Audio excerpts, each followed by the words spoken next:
bonjour. Bonjour. Eh ben, c'est avec joie que je me retrouve. En ma compagnie. Attends. Oui, voilà. Pour un nouveau constat. Ah ben, dis donc, hein. On revient de loin. Hein. Ouais. Alors, d'ailleurs, pour pas se mélanger les pédales pour ces nouveaux constats, je mettrai une petite étoile dans le sous-titre. Voilà. Donc, petite étoile égale nouveau constat, ok? Ouais. Bon, revenons à nos moutons. J'ai été super affectée quand tu m'as dit que tu partais travailler à l'étranger et que nos constats, par conséquent, ne pourraient continuer. Et sur un coup de tête, j'ai coupé mon compte. Ah oui. On a tous des moments de stupidité, n'est-ce pas? J'espère que je suis tranquille pour un moment.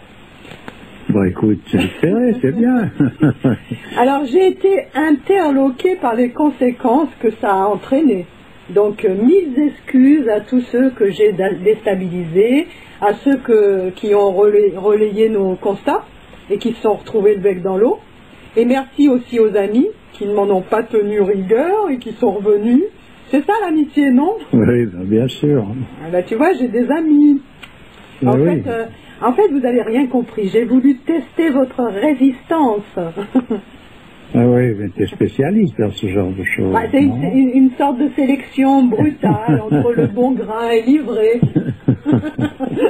Oui. Bon, enfin bref. On va rester en fait dans le contexte puisque le thème d'aujourd'hui, c'est la rupture, la séparation.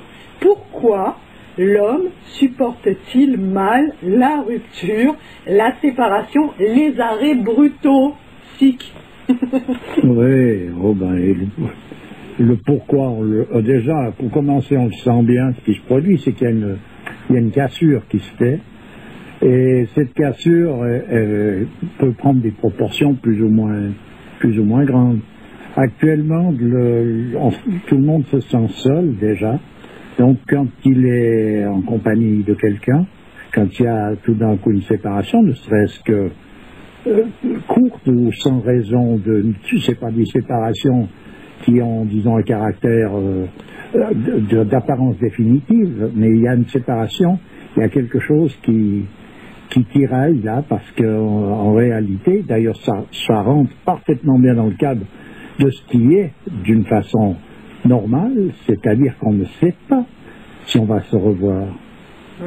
Attends, excuse-moi, je fais une petite parenthèse pour justifier notre retour aussi, c'est qu'on a trouvé une solution téléphonique malgré ton éloignement. Voilà. Oui. J'espère que le son ne sera pas encore plus mauvais. C'est difficile qu'il soit plus mauvais que ce qu'il était. Oui, c'est sûr qu'on ne peut pas faire mieux. Bon, excuse-moi, continue. Oui, je disais donc, c'est normal cette attitude à quelque part, dans le sens que, comme disait Omar Khayyam, qu'est-ce que tu veux faire des projets, toi qui ne sais même pas si tu finiras ta phrase. Ce qui veut dire qu'on est dans la précarité sur le plan existentiel d'une manière totale. Et cette précarité se ressent de nos jours. On a perdu la notion de ce que représente cette précarité. Et la grâce vient, en quelque sorte, nous obliger à la revivre, malgré l'oubli. Parce que c'est normal, cette précarité, elle est là, et c'est effectif qu'on ne sait pas quand on se sépare, si on va se rencontrer de nouveau. Une maman, à quelque part, elle ne sait pas si elle va retrouver son fils à la fin de la journée, qui sort de l'école, ou le lendemain matin encore vivant. En réalité, on n'en sait rien. Ouais. On y croit, mais on n'en sait rien. On l'espère. On l'espère, mais on n'est pas dans une certitude absolue. Voilà, donc à présent, ça se revoit, ça se ressent de nouveau. Ouais. Alors qu'il fut un temps où c'était clair, ça, simplement, il y avait une formulation, une manière où les gens se saluaient donc toujours à travers Dieu, ou saluaient Dieu à travers l'homme. Cette position-là, elle est chaque fois que tu t'en remets à Dieu. Ouais. Voilà, donc c'est une acceptation de ta destinée. Chaque fois, tu t'en remets et tu dis au revoir à quelqu'un, et quand on dit que Dieu vous garde, c'est pas simplement des belles phrases pour faire joli, c'est une réalité foncière et qui était vécue par tout un chacun. Une maman qui quitte son petit, elle le remet dans les mains de Dieu. Ouais. Et voilà, ça change rien dans le fait qu'il puisse arriver ceci ou cela, mais elle l'a remis dans les mains de Dieu. Donc c'est une constante, ça. C'est Inch'Allah. Et s'il arrive quelque chose, quoi qu'il arrive, c'est métaux. C'est pas pour rien que c'est comme ça. C'est parce qu'on est dans cette précarité-là. Qu'on le veuille ou non, qu'on soit croyant ou qu'on soit pas croyant, qu'on soit d'une obédience ou d'une autre, les choses sont comme ça d'une manière continue. Ouais.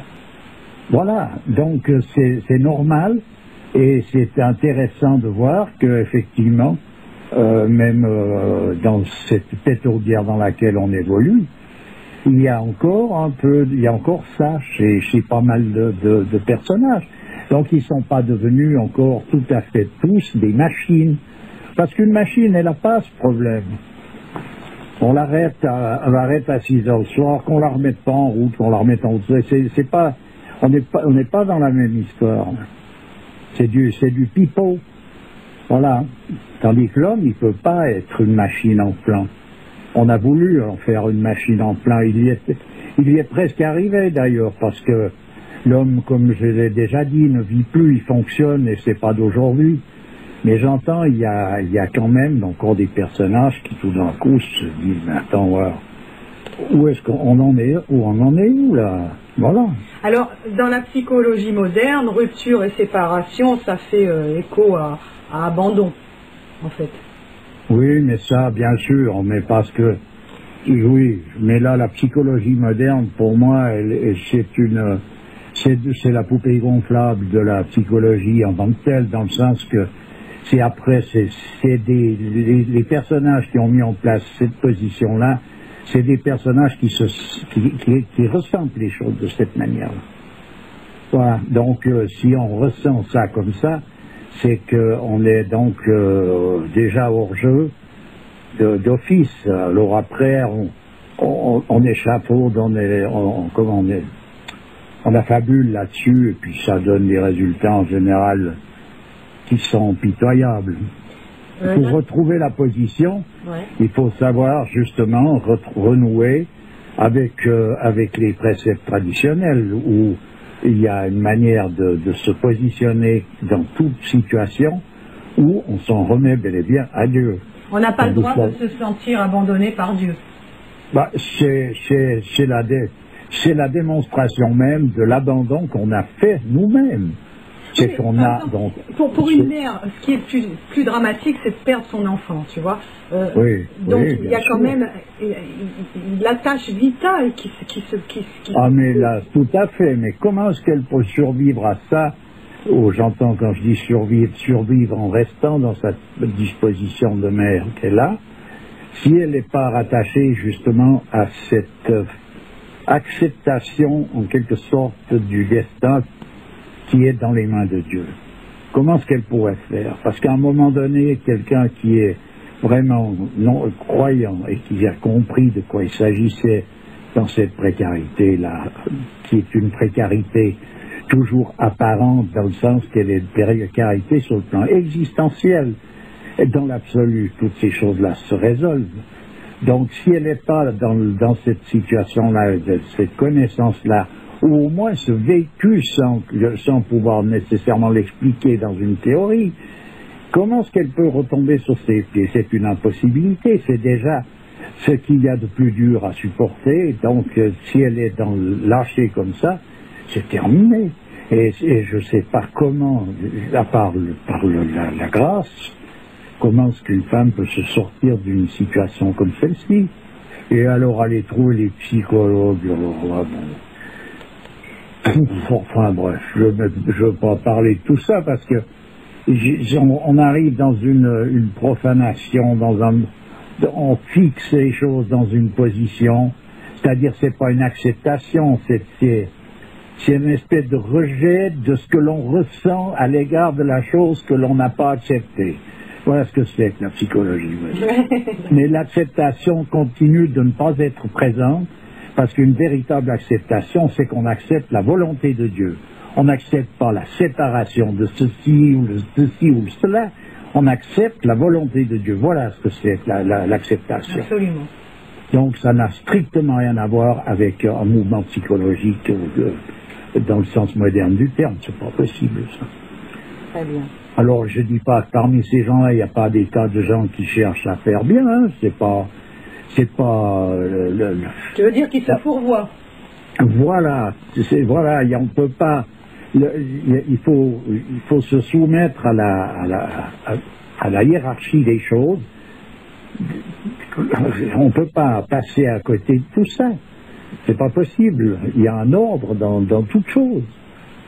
Donc cet ordre, il doit être présent, il était exprimé d'une manière continue, de nouveau dans les lieux où on vit la tradition. C'est parti en cannelle dans tous les coins du monde, même actuellement. Parce que ce qui reste, c'est coincé, c'est un peu, rétréci. Ça rétrécit, c'est un peu crispé. Bon, malheureusement, autrement, tout un chacun vivait selon des mouvements qui étaient déterminés par ce monde traditionnel, où on était toujours dans la position juste par rapport au présent continu, voilà. À ce présent qui est en quelque sorte présent de toute éternité. Vivre dans le présent, ça signifie pas vivre l'instant, parce que ce présent qui est l'instant, c'est-à-dire ce présent dans le temps, il est fictif dans le sens qu'à partir du moment où on dit présent, c'est déjà du passé. Mais c'est ce présent qui est de toute éternité, et voilà, qui reste identique à travers tous les temps, qui est identique dans le passé, dans le présent, dans le futur. C'est ce présent éternel. Et c'est là que vivaient les hommes qui étaient en plein épanouissement dans le cadre des traditions. Hein? Et dans tous les coins du monde, même chez les sauvages les plus retirés des forêts amazoniennes, il y a quelques siècles où personne ne pouvait imaginer qu'il pouvait exister des gens là-bas, ils étaient dans cette position-là. Donc c'est pas parce que tout d'un coup il y a eu un philosophe à Berlin ou à Paris qui a annoncé ça que les gens se sont mis à se positionner. C'est que c'est la position normale de l'homme. Alors, quand on parle de rupture, ça peut emmener loin. Par exemple, une rupture sentimentale, ça peut emmener une personne à passer à l'acte. Vraiment, il y a des conséquences. Ah, ça peut amener à la folie. Ça amène à une folie, parce que s'il y a un déchirement qui est là, puis il n'y a pas... c'est un petit peu l'herbe coupée sous les pieds, comme on dit. Il n'y a rien pour se cramponner, il n'y a plus rien pour sortir. Actuellement, on a mis l'homme dans un état de précarité qui est tel qu'il suffit de lui couper quelque chose qui fait partie de son quotidien pour qu'il soit perdu. Tout à fait. Ben moi, c'est ce que j'ai ressenti là avec les constats, c'est que d'un coup, c'était un repère, tu vois. Et bien, je pense comme me l'ont signalé certains auditeurs, c'était un repère dans leur vie. Et d'un coup, il n'y avait plus, quoi. Donc c'était, ça peut devenir insupportable parce que. Oui, mais c'est ça, c'est que effectivement, actuellement, il y a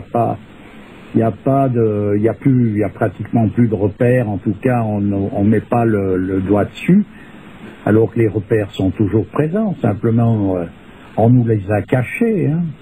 Et c'est l'expression, le jour viendra où on vous vendra le mensonge au prix de la vérité. Donc on met nos enfants dans les écoles, je l'ai déjà suffisamment dit, mais enfin bref, dans les universités, dans les ci, dans les là, en fait on fabrique des pantins pour faire marcher une industrie boiteuse qui va de plus en plus vers le ravin, qui fabrique de plus en plus de zizi-gougou infects et qui inondent la terre avec leur saleté. Et il faut absolument instruire nos enfants de manière à ce qu'ils puissent continuer cette galère-là, parce qu'autrement ils seront disqualifiés. Tout en fragilisant l'homme totalement. Ça va avec. Le mettre dans une position qui est complètement arbitraire, c'est bien le fragiliser. Et c'est ce qui se produit là, il n'est pas dans son élément. On est dans une totale précarité, on ne sait plus à quoi se raccrocher. Voilà. Alors qu'on est déjà réellement dans la précarité, on nous fait croire qu'on n'y est pas, ou on y est véritablement, et puis on va nous faire croire qu'on y est ou on n'y est pas. Voilà ce qu'il y a, donc c'est un renversement de la position. Ouais. Et ce renversement de position, c'est ça en quelque sorte le Kali Yuga, c'est-à-dire la fin des temps. C'est ça, c'est qu'à un moment donné, il y a une ivresse qui est là, où les choses seront renversées, le temps viendra où la vérité n'aura plus d'effet, et le mensonge plus de méfait. Attends, voilà une expression qui a été dite il y a des millénaires, hein. Et ben voilà, on y est. On y est, il n'y a pas besoin d'attendre demain, on y est. Alors, qu'est-ce qu'il faut faire pour supporter les ruptures, les séparations et les arrêts brutaux? Faut pas chercher incessamment à les supporter. Ce qu'il faut arriver à faire, c'est à renouer avec la réalité de ce que représente la vie et chercher toujours la même réponse, à savoir qu'est-ce qu'un homme, qu'est-ce qu'on fait là, quelle est notre propre raison d'être.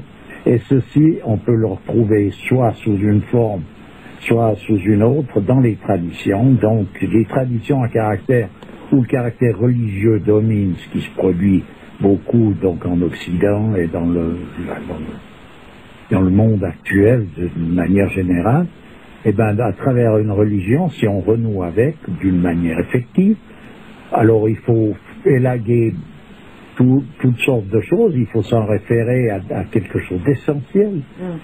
Bon, pour eux, par exemple, dans le monde chrétien, il y a les saints qui ont énoncé des choses qui, eux, sont la parole même de la vérité. C'est la vérité sort par leur bouche. Donc, on peut prendre contact avec ces gens-là, c'est-à-dire, ils sont de toute éternité, donc on peut prendre contact directement avec eux. Eh bien, écoute, on en revient toujours au même, finalement, hein. Ah ben, il n'y a pas de... On ne peut pas en venir à autre chose.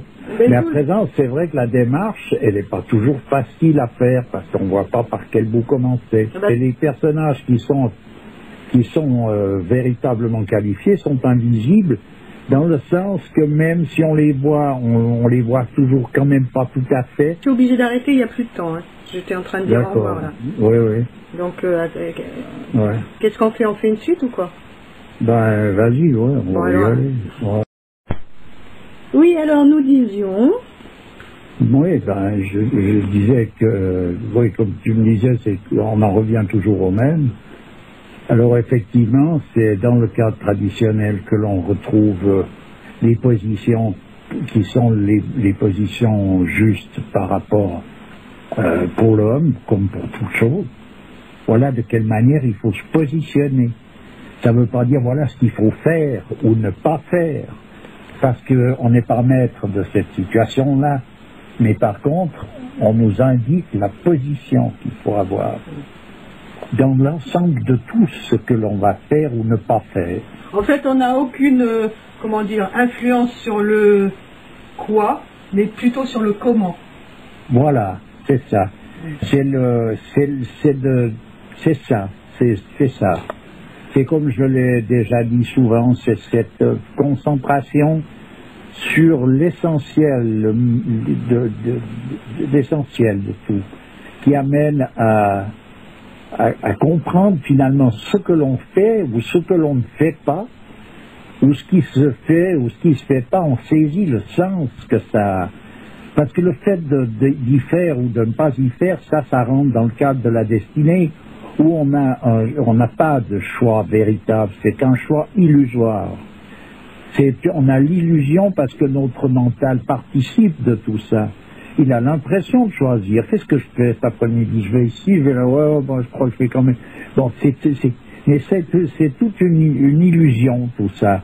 Dans le sens qu'il croit, oui, je vais ici, je vais là, il a simplement, son mental participe de tout ce mouvement, puis en fait, après, on peut croire qu'on a choisi d'aller là-bas, mais en réalité, on y est allé parce que c'était dans notre destinée. Oui, d'accord, c'est entendu, mais la manière dont on va faire les choses n'a-t-il pas une influence sur le futur?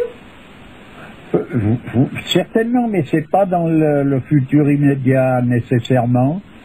ou c'est une autre histoire. Ça, bien sûr qu'il y a toujours une influence. Mais je te dis pas que c'est pas nous-mêmes qui sommes en train de préparer notre destin, mais on prépare pas le destin qu'on est en train de vivre, on prépare le destin qu'on est censé vivre plus tard. Dans le monde traditionnel oriental, on te dira que c'est la manière dont tu vis ce qui t'est imparti, c'est la façon dont tu vis ces choses-là qui va préparer ce que tu feras plus tard. Pas comment tu vas le faire, mais ce que tu feras. Donc, si j'ai bien compris, ce que l'on vit maintenant, on l'a préparé dans le passé, voilà. Et la manière on peut considérer ça comme ça. Excuse-moi. Ouais. Et la manière dont on va vivre les choses aujourd'hui, on va préparer notre futur. Voilà. D'accord. Voilà comment c'est envisagé. À présent, bon, il faut quelqu'un qui veut s'intéresser à ça vraiment, faut qu'il pénètre plus à cœur le monde traditionnel où ces choses-là sont mises en évidence. Parce que c'est pas dans toute tradition que l'on met en évidence. Comme par exemple dans le monde religieux, il faut que tu croies. Alors voilà ce qui a été dit, tu crois ça. Si tu crois pas, donc t'es pas un croyant. Et puis ça y est, c'est classé de cette manière-là. Il n'y a pas c'est pas faux d'ailleurs, hein, mais simplement, c'est pas pour tout le monde possible, ça.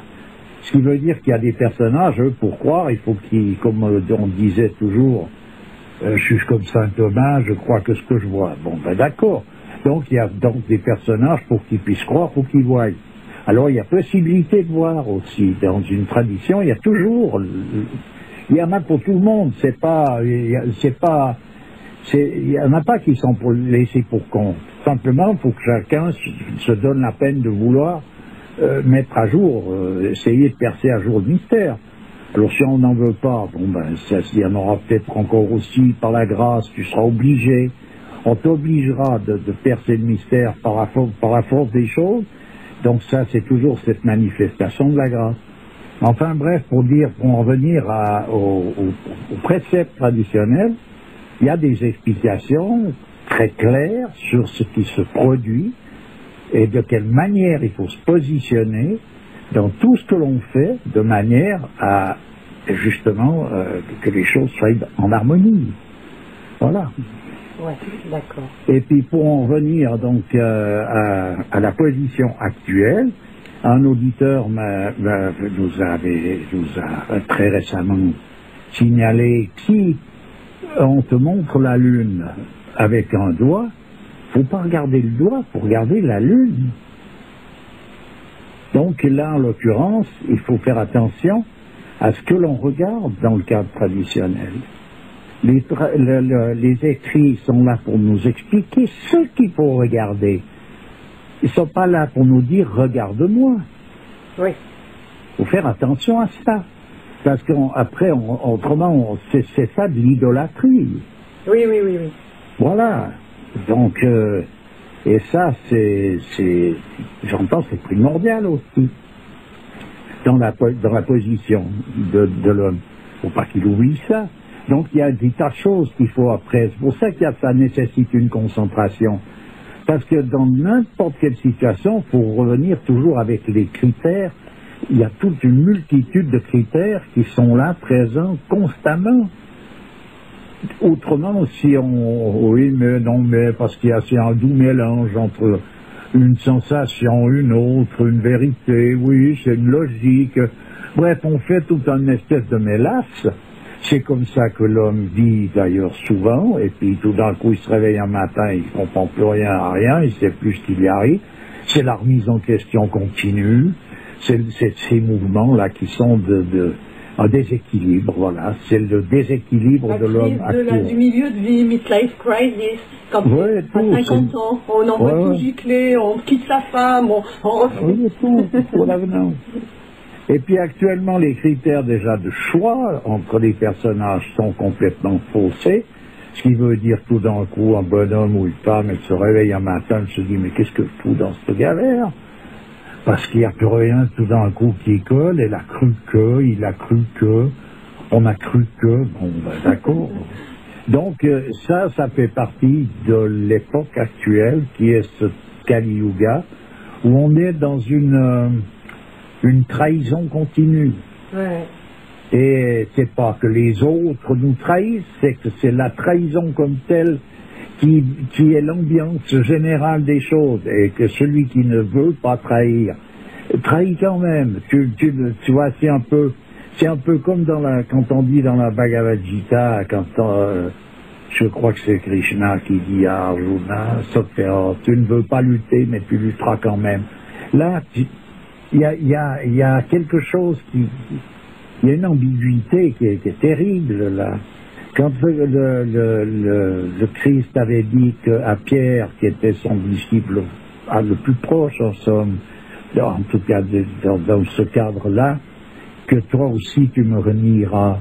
Attends, tu vois, et lui, il était certain que c'était une impossibilité, et il s'est endormi juste à l'emplacement où il n'aurait pas fallu. Donc voilà. C'est quoi l'histoire? Je ne la connais pas. Oui, il s'est endormi à un moment donné où il n'aurait pas fallu qu'il s'endorme, justement. Voilà, c'est ça pour chacun. Il a raté une occasion? Ben oui, il était donc pas présent au moment où il fallait qu'il le soit. Donc toi aussi, tu m'abandonneras, tu vois.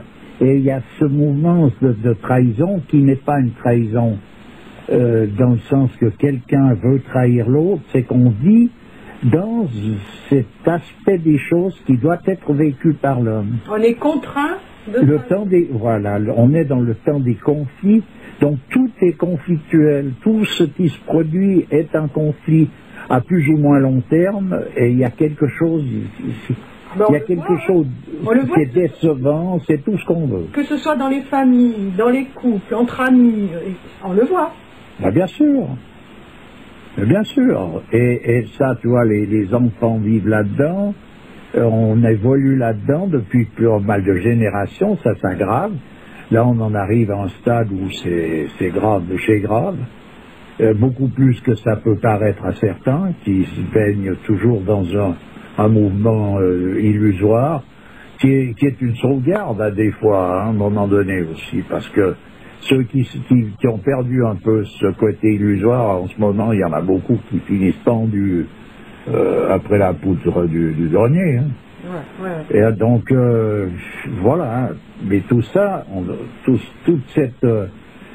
cette défaillance, disons, pas de ce qui est vécu, parce qu'on ne peut pas changer donc cette destinée de l'ensemble de l'humanité, la fin d'une chose doit arriver, puisqu'elle a eu un début, il y a donc une fin, mais la position que l'homme a à l'égard de toute chose, qui fait qu'il est totalement dans un désarroi complet. Il est en face de simplement l'expression de la réalité qui doit être vécue, où on ne peut rien changer, et il est dans le désarroi. Donc ça veut dire qu'on arrive à être totalement désorienté dans une position qui est exactement celle qui nous revient. C'est terrible. Ouais. Je veux dire, c'est terrible, c'est terrible, vraiment terrible. Voilà. Et c'est ce qui fait dire que sur le plan spirituel, l'homme actuel, il laisse tout simplement, il se démarque par sa profonde détresse. C'est une détresse. Et il suffit qu'il y ait moins des choses qui viennent clocher dans le fonctionnement habituel des choses, pour que ça soit foutu. Le désarroi total. Le désarroi, c'est sûr. Eh bien, tu nous as fait bien peur. Oh, moi, non, quand même pas. Toi, t'as survolé ça, comme ça, de loin. Non, moi, je l'ai vécu plein pot, je peux te dire. Oui, ben, c'est sûr que... Mais d'ailleurs, je suis bien content que les choses se remettent en place de cette manière-là. Oui. Ça me fait beaucoup plaisir. Hein. Je ne suis pas insensible à tout, au contraire. Je suis hyper sensibilisé, simplement je sais très bien qu'il y a des choses contre lesquelles je ne peux rien faire particulièrement, et que tout ce qui doit se produire se produira, et suivant comment c'est vécu, tout est donc qualitatif. Ouais. Voilà. Alors, avant de finir, je voulais parler d'une vidéo qu'un auditeur nous a signalée, concernant un second soleil qui serait apparu dans le ciel. Le petit frère de soleil, quoi, en quelque sorte. Bon. Chose que la NASA, alors, nous cacherait d'ailleurs, comme d'hab. Alors, mais n'est-il pas question, à la fin des temps, de 12 soleils? Ce serait pas le... Oui, là, il faut... Ce serait le début d'une longue série, donc. Oui, là, il peut arriver des phénomènes sur le plan astrologique qui sont vraiment particuliers. Je suis pas féru d'astrologie, mais on peut jeter l'œil dans certains écrits qui ont été faits toujours par les mêmes personnages que je cite, tels que Monsieur Guénon, Chuon, Eux, ils en parlent, tu veux dire? Oui, il y a des passages où tout d'un coup ils en parlent. D'ailleurs, il y a l'astronomie, l'astrologie, elle est, comment, Monsieur Bourcard a écrit quelque chose là-dessus, qui en dit beaucoup plus long que tous les élucubrations des personnages qui sont dans l'imaginaire. Tu peux nous signaler un livre, là? Ben, je ne me rappelle plus le titre, mais par contre, l'auteur, c'est Monsieur Titus Bourcard. Oui. Voilà. Oui, d'accord. Et ben, si on retrouve le titre, je le mettrai en sous-titre. Oui, je dois le trouver, hein, normalement, mais là, à l'instant même, prochaine fois qu'on sera dans un constat ou comme ça, ou dès que je l'ai, je te le dis, et tu peux le marquer. Ok. Bon, on a tout dit, là, il nous reste quelques minutes sur les ruptures, la séparation.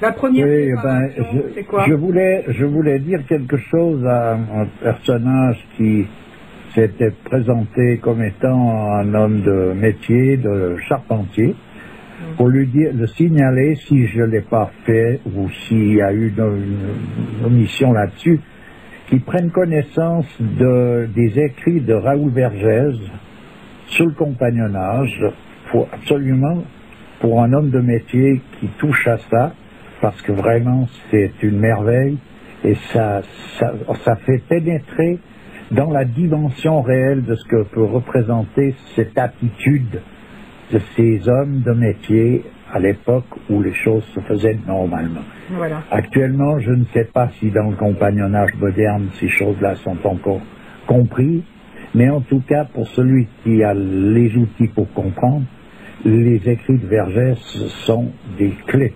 Voilà. D'accord. Ben, écoute, je te remercie. À très bientôt. Oui, à bientôt. Pour un nouveau constat. Voilà. Allez, au revoir. Au revoir.